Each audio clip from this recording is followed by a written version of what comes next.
नमस्कार। तारीख है 28 दिसंबर 2025 और आज हम बात करने वाले हैं भारत से जुड़ी दो बहुत बड़ी खबरों पर। एक तरफ सरकार ने समंदर में भारत की ताकत बढ़ाने के लिए एक जबरदस्त निवेश किया है और दूसरी तरफ एक ऐसा नया कानून लाया गया है जो गांव में काम करने वाले करोड़ों लोगों की जिंदगी बदल सकता है। तो चलिए एक एक करके इन दोनों को समझते हैं।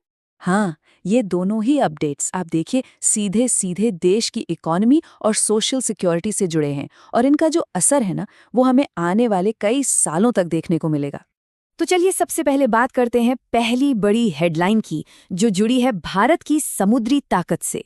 सरकार ने एक ऐसा कदम उठाया है जिसे कई लोग एक नए समुद्री युग की शुरुआत कह रहे हैं। तो ये रकम है 44,700 करोड़ रुपए। जी हाँ, भारत सरकार ने शिप बिल्डिंग इंडस्ट्री यानी जहाज बनाने के उद्योग के लिए इतने बड़े पैकेज को हरी झंडी दे दी है। और देखिए ये रकम इतनी बड़ी है कि इससे देश के पूरे मेरीटाइम सेक्टर की तस्वीर ही बदल सकती है। तो सवाल ये उठता है कि सरकार इतना पैसा लगा क्यों रही है। इसके पीछे चार बड़े मकसद हैं। सबसे पहला जाहिर है मेक इन इंडिया को बूस्ट देना, ताकि बड़े बड़े जहाज अब भारत में ही बने। दूसरा है डिफेंस में आत्मनिर्भरता, मतलब हमारी नेवी के लिए जो जरूरी जहाज हैं वो देश में ही तैयार हों। तीसरा है अपने पोर्ट्स को मॉडर्न बनाना और चौथा ग्लोबल ट्रेड में भारत का शेयर बढ़ाना। और इन सब का एक सीधा सीधा फायदा क्या होगा? वो है जॉब्स, मतलब रोजगार। उम्मीद ये है कि इस पूरे इनिशिएटिव से इंजीनियर से लेके मजदूरों तक हर लेवल पर बहुत सारी नौकरियां निकलेंगी। ये हमारी इकोनॉमी के लिए एक बहुत जरूरी बूस्ट साबित हो सकता है। तो अब असली सवाल ये है कि क्या ये इतना बड़ा इन्वेस्टमेंट वाकई में भारत को एक ग्लोबल मैरिटाइम सुपर पावर बना पाएगा? खैर, ये एक ऐसा सवाल है जिसका जवाब तो आने वाला वक्त ही देगा और इस पर सबकी नजरें बनी रहेंगी। चलिए अब इकोनॉमी से आगे बढ़कर बात करते हैं हमारी दूसरी बड़ी खबर की, जो सोशल पॉलिसी से जुड़ी है। यहाँ एक बहुत बड़ा बदलाव देखने को मिला है। सरकार एक नया एक्ट लेकर आई है, वीबीजी रामजी अधिनियम। और ये एक्ट दशकों पुराने मनरेगा कानून यानी Mahatma Gandhi national rural employment guarantee act की जगह लेने वाला है। तो सवाल ये है कि ये नया कानून पुराने मनरेगा से अलग कैसे है?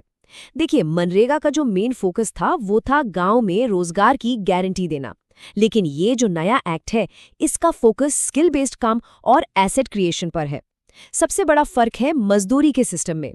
पहले एक मिनिमम वेज की गारंटी होती थी, अब पेमेंट होगी परफॉर्मेंस के हिसाब से, मतलब जैसा काम वैसा दाम। और हाँ, काम भी अब सिर्फ मजदूरी वाला नहीं होगा, बल्कि इसमें स्किल्ड और अनस्किल्ड दोनों तरह के काम शामिल किए जाएंगे।